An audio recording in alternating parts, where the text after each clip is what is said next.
सॼे मुल्क जी नवाबशाह में भी जश्न आज़ादी जोश ऐं जज़्बे सां मल्हायो पियो वञे। उन हवाले सां Bakhtawar cadet college for girls में भी जश्न आज़ादी के मौके ते हिकु शानदार रैली कढी वई ऐं कॉलेज अंदर परचम कुशाई कई वई। आप सबको मुबारकबाद पेश करता हूँ, पूरी कौम को Bakhtawar cadet college for girls Nawabshah की जानिब से यौम आज़ादी की मुबारकबाद पेश करता हूँ।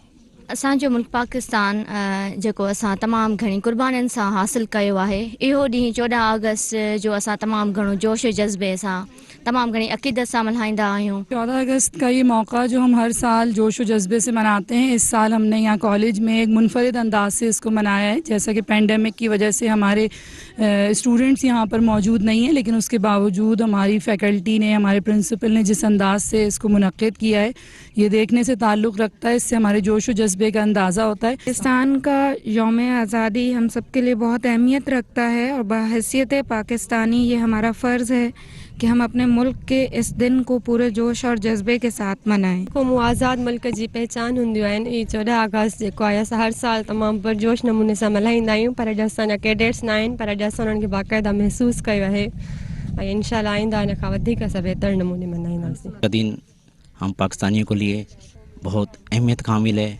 क्योंकि आज के दिन हमें आज़ादी मिली और हम लोग एक आज़ाद कौम की हैसियत से दुनिया के नक्शे पे उभरे। जॾहिं त कॉलेज में जश्न आज़ादी जो केक पिण काटियो वियो ऐं कॉलेज अंदर वण ऐं ॿूटा पिण पोखिया। कैमरामैन रफ़ाकत ताराई सां गॾु ज़ुल्फ़कार ख़ास के लिए सिंध टीवी न्यूज़ नवाबशाह।